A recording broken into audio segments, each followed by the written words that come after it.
Bonjour et bienvenue dans cette nouvelle vidéo YouTube. Aujourd'hui, je te propose un format un petit peu différent de d'habitude. Je te propose un point lecture. J'aimerais te présenter mon top 8 des lectures que j'ai faites sur l'année 2024 et qui pour moi sont des livres essentiels à avoir dans sa bibliothèque de jeunes parents. Je te propose qu'on commence tout de suite avec le livre que j'ai malheureusement feuilleté un peu trop à mon goût cette année. C'est ce livre-là. Hop. Mon enfant est encore malade, le guide complet de la santé de 0 à 16 ans.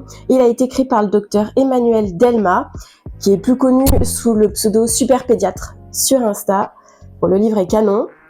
Et surtout, le livre est particulièrement bien structuré. C'est clairement ce que j'ai préféré dans ce livre-là. Donc, il se compose de plusieurs parties. Je vais te les dire comme ça.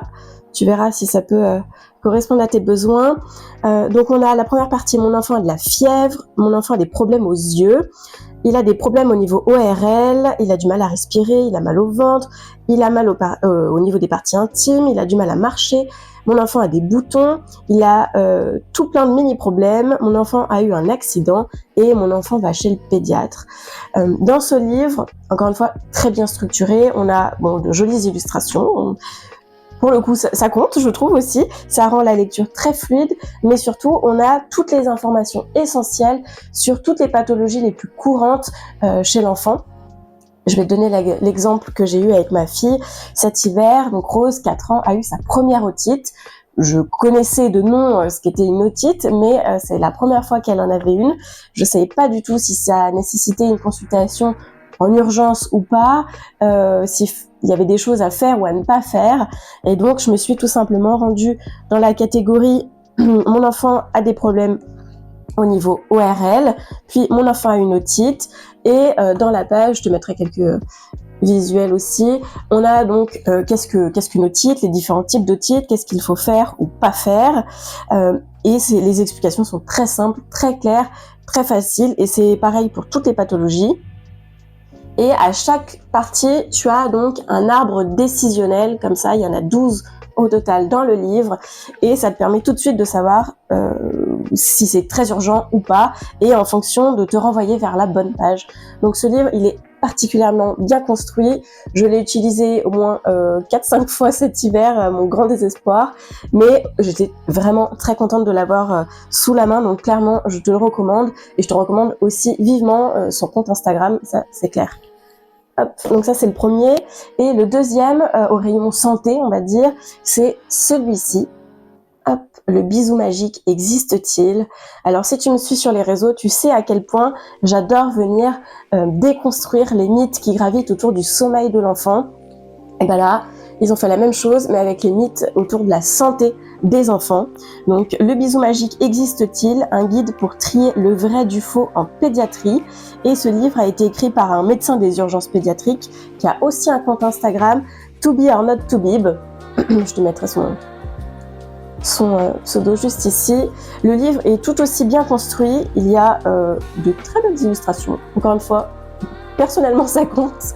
La structure du livre est très bien pensée et on y retrouve des mythes comme le coup d'attraper froid si tu marches pieds nus, le bisou magique, est-ce que ça marche ou pas, le syndrome pied-main-bouche, la noyade sèche, l'homéopathie, qu'est-ce qu'on a? On a encore le syndrome de Kiss, les fameux baby que tu as peut-être déjà vu sur les réseaux, là, les bébés aux besoins intenses.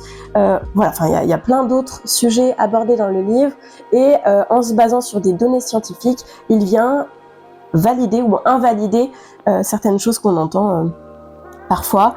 Donc encore une fois, le livre est très facile à lire, il est très bien construit, je l'ai lu en une après-midi et vraiment je te le recommande, il est vraiment pépite. Évidemment, son compte Insta est aussi très sympa. Donc clairement, ça il fait partie de mon top aussi sur l'année dernière. On continue avec une autre thématique qu'on va appeler développement de l'enfant. Hop, ce livre-là, ça a été une très très très belle découverte sur mon année 2024, l'anxiété de mon enfant. On a à la fois des clés de compréhension, des conseils pratiques et aussi surtout une boîte à outils dans le 3e chapitre. Il est vraiment, vraiment très sympa ce livre. Il y a encore évidemment de très belles illustrations. On fait la rencontre de Poulpi, qui représente en l'occurrence l'anxiété de l'enfant. Hop, donc dans le chapitre 1, on a qu'est-ce que l'anxiété ? On définit évidemment l'anxiété. Quelle différence entre anxiété, peur, stress, angoisse ? Voilà, donc on va creuser en profondeur comment on diagnostique ou pas une anxiété. Et puis dans le chapitre 2, on voit un petit peu tous les facteurs qui peuvent venir appuyer, augmenter cette anxiété, par exemple la famille, l'école, le sport, le harcèlement, les réseaux sociaux, les écrans, le sommeil aussi. On le sait, quand on dort pas assez, on a plus de chances d'avoir des troubles anxieux par exemple. Voilà, on parle des bouleversements climatiques, de la pandémie. Et dans le chapitre 3, on retrouve donc plusieurs outils pour nous aider, ou en tout cas aider notre enfant à faire reculer Poulpi, en l'occurrence, à faire reculer cette anxiété avec des outils pratiques, là encore, très bien construits. Hop. Je trouve ça vraiment canon. Et pour être tout à fait honnête, je trouve que ce livre, il s'adresse plus à pour des enfants un petit peu plus grands, je dirais, dès 3-4 ans et jusqu'à l'adolescence, où là, pour le coup, ça doit être aussi très utile d'aborder toutes ces problématiques, tous ces sujets. Mais à vrai dire, ce livre, il m'a pas tant appris sur ma fille qui a pour l'instant que 4 ans, mais il m'a donné beaucoup de clés pour comprendre mes propres émotions et gérer un petit peu mieux ma propre anxiété en fait en tant qu'adulte. Alors c'est vrai qu'évidemment les infos, surtout de la première partie, elles concernent évidemment les enfants, mais tout autant les adultes. Donc c'est vrai que si tu as tendance à être peut-être un petit peu stressé par la vie, un petit peu anxieux, peut-être que ce livre pourrait aussi te faire grand bien. Donc clairement, ça a été une très belle découverte. L'anxiété de mon enfant par Anne Sénéquier, qui est pédopsychiatre. J'avais un tout petit peu d'appréhension, ou en tout cas... j'avais un petit peu peur que ce livre il mette un peu l'adulte à hauteur d'adulte pour le coup et que il soit pas ultra bienveillant. Et alors là, je peux te dire que non, c'est tout l'inverse. Il est super bienveillant, les outils sont très bien construits. On est vraiment là pour accompagner notre enfant avec beaucoup de douceur, c'est vraiment un régal. Il se lit évidemment très facilement, donc vraiment à avoir dans sa bibliothèque. Très très belle découverte pour cette année. Et puis on continue avec un livre un petit peu dans la même thématique qui vient très bien compléter celui d'avant, l'anxiété de mon enfant. C'est celui-ci, Les émotions de votre enfant, qui a été écrit par Alice Gelabal. Je pense bien le prononcer, mais j'ai un petit doute. Et donc, pour le coup, ce livre, hop, je vais reprendre le sommaire, il se constitue de 4 parties. Partie 1, comprendre les besoins de votre enfant. Je pense que c'est effectivement très pertinent de commencer par là. Partie 2, réinventer votre communication pour une relation plus sereine. Partie 3, enrichir l'environnement de votre enfant pour favoriser ses explorations. Et partie 4, appréhender les défis de la parentalité. Ce livre, il est très bien pensé. Il y a clairement tous les essentiels pour moi à connaître sur le développement de l'enfant. Il est très très bien vulgarisé, très beau. Il y a des petits schémas. Encore une fois, j'adore les illustrations, les schémas, tout ce que j'aime. Et puis, il y a, je crois, 35 activités, pour accompagner son enfant. Les activités sont très très pertinentes. J'en ai fait déjà beaucoup avec Rose. Comme ici, une petite activité sur la confiance en soi. Les illustrations sont canons, mais surtout, le contenu est particulièrement pertinent. La solidarité, la bienveillance, la créativité, la respiration. Il y a plein d'outils pour nous accompagner là-dedans, mais vraiment, il est surtout très très facile à comprendre. Toutes les notions un petit peu complexes sur les émotions, le fonctionnement du cerveau, c'est très bien vulgarisé. Il y a juste l'essentiel. Et il est clairement pépite, ce livre-là. Je trouve il a pas assez de popularité par rapport à ce qu'il est, ce qu'il devrait être. Voilà, à mon avis, celui-là, il faut en parler encore plus. Et puis on continue, on change de thématique. On va maintenant parler alimentation et on commence avec ce livre-là, le guide complet de l'alimentation. Hop. Donc c'est de la naissance à 2 ans. Il a été écrit par Stéphanie Dreyfus, qui est diététicienne nutritionniste et qui a d'ailleurs un compte Instagram qui s'appelle Feed Good Nutrition. Hop, je te mets ça ici, il est vraiment canon. Bon, encore une fois, il y a des illustrations très belles, mais bon, ça, on a compris. Et j'ai été très agréablement surprise, à vrai dire, du contenu de ce livre qui est particulièrement complet. Pour le coup, c'est vraiment la Bible à avoir sur l'alimentation. Et on commence avec la première partie sur le lait, aliment de base de la première année de vie, où on parle à la fois de quel lait choisir pour notre enfant, lait maternel, comment bien choisir son lait, sa préparation pour nourrisson, comment bien mener son allaitement maternel, comment nourrir évidemment un bébé autrement qu'avec le sein. On va vraiment aussi avec des connaissances en profondeur sur le microbiote, sur de quoi a réellement besoin un enfant, de quoi se compose idéalement son assiette. On a aussi, dans la première partie, j'ai trouvé ça très pertinent, les petits et grands mots des bébés, avec par exemple le sommeil perturbé en lien avec l'alimentation, les coliques, le reflux, les allergies aux protéines de lait de vache, pour ne citer que ça. Et puis dans la deuxième partie, sur la diversification alimentaire, on voit un petit peu quand commencer, par quoi commencer, comment introduire les allergènes et puis comment constituer l'assiette de son bébé. On parle aussi bien sûr de la DME et de l'introduction des morceaux et on termine aussi cette partie sur les difficultés de la diversification. Quand consulter, quelles sont les difficultés qu'on peut rencontrer. Et puis, elle termine le livre sur « Et après 1 an, alors qu'est-ce qui se passe pour les plus grands ?» Comment on fait évoluer la quantité de lait, le nombre de repas, la composition des repas. Il est excessivement complet ce livre, il est très bien fait, encore une fois très facile à lire, et puis on vient répondre aussi à toutes les questions que les parents se posent. J'ai trouvé ça vraiment très bien construit. Donc ce livre, il est aussi clairement pépite, j'y reviens très régulièrement. Et aussi Stéphanie, elle se base beaucoup sur des données scientifiques, ce qui est évidemment génial. Et donc quand j'ai des parents parfois qui ont besoin d'aller creuser un peu plus, ou des professionnels bien sûr que j'ai en formation, et ben j'hésite pas à me référer à ce livre pour aller aussi en voir et en creuser les sources. Et donc vraiment c'est clairement, si vous cherchez un livre, un guide complet sur l'alimentation du jeune enfant, c'est celui-ci qu'il vous faut. Il n'y a pas à dire. Hop. On continue avec un second livre sur l'alimentation, alors de l'enfant aussi, mais pour le coup plutôt de la mère. Sur ce livre-là, que vous avez peut-être vu passer sur les réseaux, c'est Mon postpartum serein et gourmand, tous les conseils d'une sage-femme pour se préparer et vivre au mieux sa maternité. Il a été écrit par 2 sœurs, Élise et Marion Destan, j'espère bien prononcer, désolé les filles. Hop. Bon, encore une fois, je rabâche, mais les illustrations sont pépites. On a, alors, très pratique pour le coup, avec ma fille, un rappel des aliments de saison, par exemple. On a donc une première partie où, alors je suppose plutôt Élise, qui est sage-femme, vient répondre à toutes les questions qu'on se pose pendant notre postpartum. Qu'est-ce qu'on peut manger, qu'est-ce qu'on peut pas manger, que faire, que manger lorsqu'on a du diabète gestationnel, comment bien s'alimenter pendant sa grossesse, mais pas que, même avant, même après. Et puis, on a dans la deuxième partie plein de recettes de cuisine qui, encore une fois, sont pas là uniquement pour la grossesse, d'accord. Personnellement, j'en fais encore régulièrement et il y a tout aussi bonne même après la grossesse. Mais mon top 2, je dirais, c'est cette pâte à tartiner, la Blistella, qui est clairement sacrée pépite. Et puis la jolie découverte, très très facile à faire, c'est le croque mama, juste ici, que j'ai aussi adoré. Les photos du livre, des recettes sont canon. Les filles ont fait un travail de dingue.